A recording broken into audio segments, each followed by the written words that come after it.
Hello, this is Veritas Malefica with a general reading for the zodiac sign of Pisces as it pertains to the energy of the full moon in Capricorn on July 21st, 2024. Again, this is a general reading, so it is not a personal reading. Not all elements may resonate for you, but it is tapping into the general energy of Pisces, zodiac sign of Pisces, in relation to this time period surrounding the full moon. If you are looking for a personal reading, I do offer them on a very limited basis. The information for how to book that is listed in the description box below. Those are completely online. And yes, if you are interested in a reading in person or an event booking, I am located physically in San Francisco, California. Again, information for how to book that is listed below in the description box. Again, this is a general reading for the zodiac sign of Pisces as it relates to this energy of the full moon, July 21st, 2024. Let's go ahead and get some cards. As I was meditating on the cards, which I have shuffled and meditated on the energy, I got some very nap-like energy, just wanting to relax and kind of, be sleepy and dreamy and relaxed, which is very on brand for Pisces. I also got focus or a note to focus on. I keep looking at the red flowers on this cloth. And so there may be something to do with red flowers where you see a red flower, you have a dream about a red flower. I don't see that they're roses. It's like poppies or something, but there's something to do with red flowers. So that may have some significance for you in some way, whether you're given them, whether you see them in a store and you're like, oh my God, I need those, or you happen to run across some that are growing wild, what have you. Something is important about the moment that you notice red flowers. Again, not roses, daisies. There's a bunch of different kinds. Anyway, that's just a channeled message I have received. And also with the sleepiness, I feel like there's a major note for you to make sure to rest properly. This moon may make you tired, sleepy. Listen to that cue and let your body rest. Yeah. All right, so what I have at the bottom of the deck is the Queen of Swords.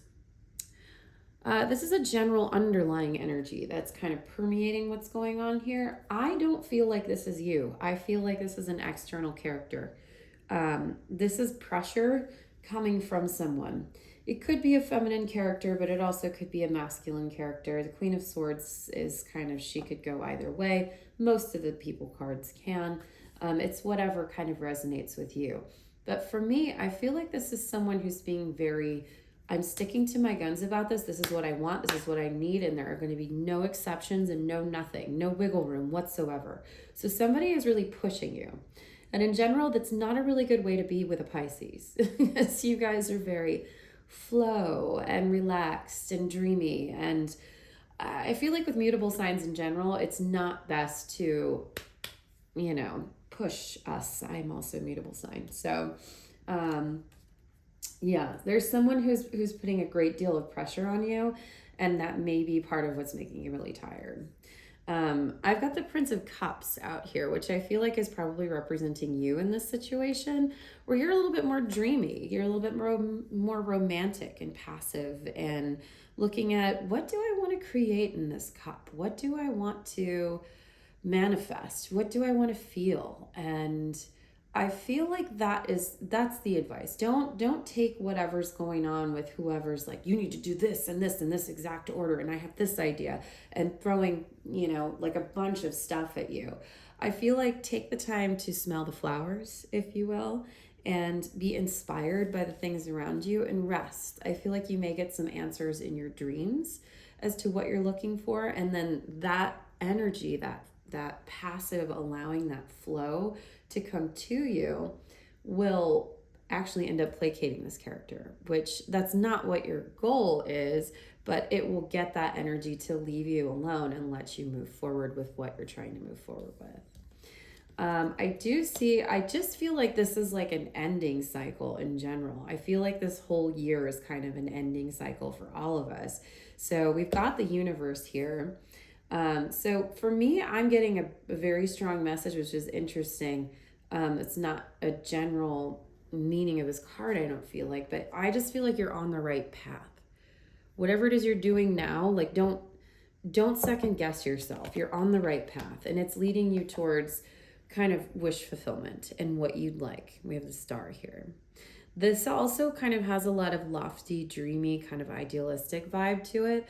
So I feel like follow that. Just follow your nature, follow with what feels right to you. Pisces are very good at that.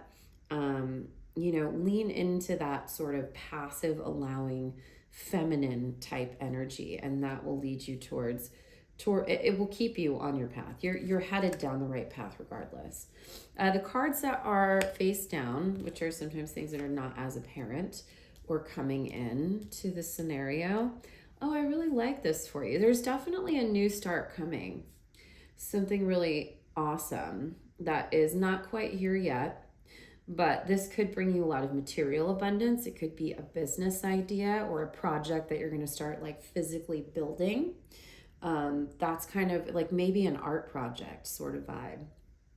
And right now, or actually no, this is energy that isn't here yet.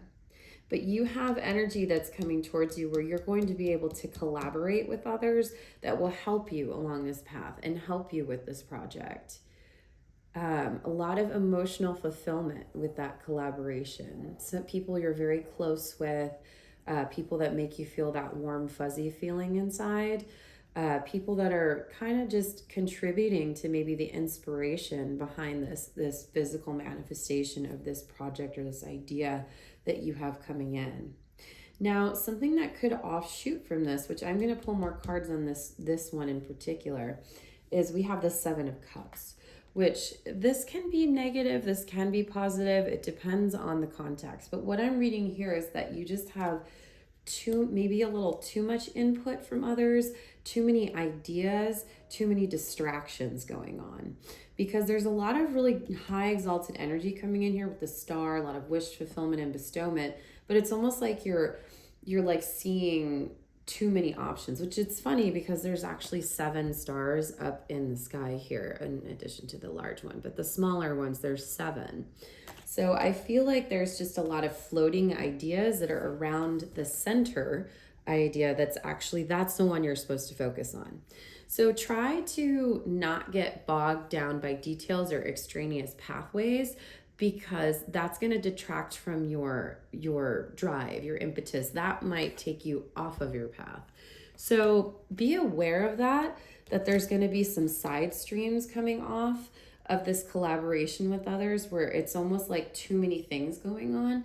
And then that might also be having some influence from this, because that's kind of Queen of Swords energy where she's got a lot of ideas coming in. And it just might be a little too much. It might veer you off of your path a little bit. Not that it's a bad thing. It just might make it take more time for this thing to come through for you, which I don't feel like you need. Let's get a few more cards on this Seven of Cups energy. Tell me more about the Seven of Cups. I was correct. The Queen of Swords showed up there.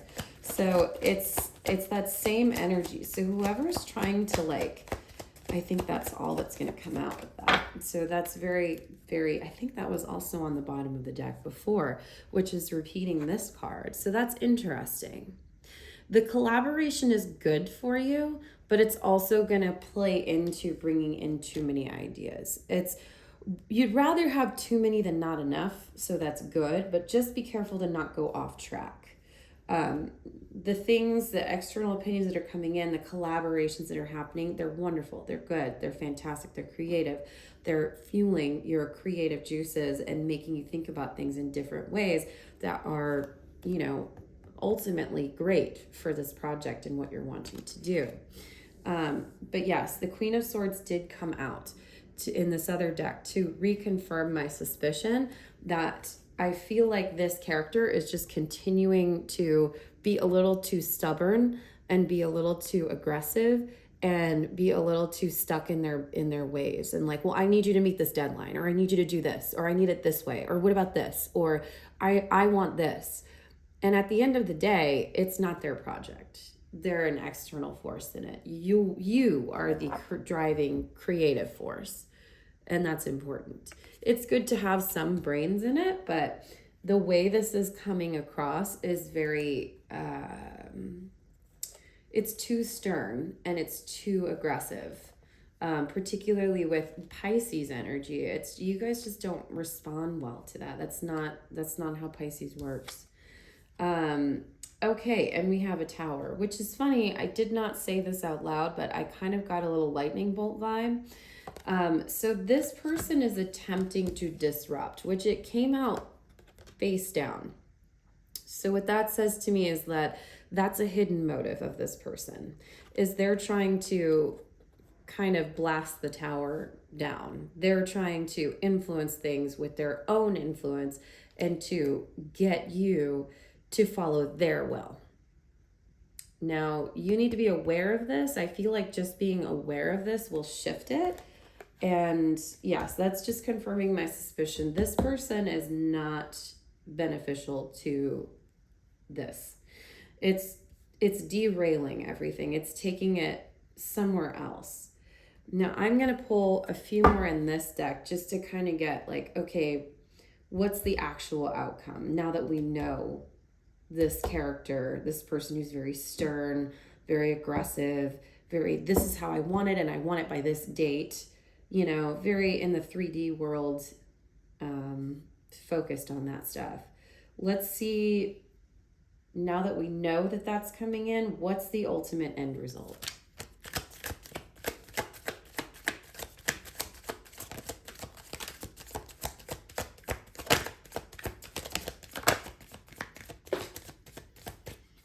Okay.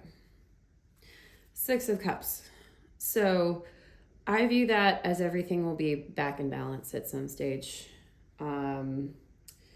The flow of the balance will be returned. And that's what the motive is. So this person is going through a dark night of the soul, going through troubles, going through things that have nothing to do with you. It's with their partnership. So this could be a person who is in partnership with someone in a romantic way or in a business way. It could be any manner of partnership, whatever works in this scenario, but somebody's having conflict with someone else and taking it out on your project. Okay, and the moon is Pisces associated. So don't worry too much about this. Don't absorb this. Know that their darkness is separate from you. And that's what's going to keep you on track. Everything will be okay. And then we have one card that fell in response to that. How's it going to ultimately end? Okay. And we have the Empress. Empress. So even though this conflict is in the forefront with these two characters who are connected somehow, and you may not know that they're connected, I feel like this person keeps it very much like they don't want people to know that that's why they're acting like this. But they've had the Tower moment. They're having the moon going on. They're going through their darkness. And so they're instead of dealing with that, they're just using that energy to disrupt and make everything more difficult. So keep that in mind, and then knowing that you're going to react from, high exalted feminine energy mindset. So you're just going to let that flow and be like, okay, thanks for your input, and then go back to doing what you're doing. So yeah, I see this looking very good, and I'm really being drawn to all the pentacles that are here, and we've got the scales going on. So I see this being a very lucrative, productive project for you that brings in a lot of abundance. Six of Cups showing up to say that as well. Cups overflowing. Six is a very wonderful number in tarot. So just be on the lookout for somebody who's trying to disrupt Focus on you, focus on your own thing. And then if I were to tell you to meditate on a specific energy or card for this full moon, first of all, I'm getting guidance to tell you to not do that. Just just take a nap. Just take a nap. Just relax. Relax into it. Allow feminine, passive energy to come into the scenario. You don't have any homework. No. Just be aware that this is a conflict that is outside of your sphere, and you don't need to allow it into this. It's not, you'll be fine. You'll be fine. It's just going to be slightly annoying. But just kind of like nod and placate. Okay, cool. And then go back to doing whatever you're doing. Yeah, she's going to present, it could be a he, but this energy is going to present a lot of varying ideas and options. Be like, oh, we could do this, we could do that. And just, okay, nod your head and go back to the original intention, because that's what's going to bring you the success and abundance. All right, that's what I have for you, Pisces. Thank you very much. Be on the lookout for those red flowers too. I really have to say that again. Something about these red flowers, it's like poppies or something. Anywho, thank you for allowing me to tap into the energy and for allowing me to read your cards. I absolutely love what I do. Again, I am available for private readings on a very limited basis. Those are done online, and the information for how to book that is listed below in the description box, as well as information about how to book me in person in San Francisco if you're looking for an event booking or something like that. Please absolutely share, like, subscribe, comment, all of that good stuff that helps to get this video to more people. If you resonated with the message, if this style of reading works for you, I'd love any feedback. Please let me know. Yes, thank you very much, and have a wonderful, restful full moon in Capricorn.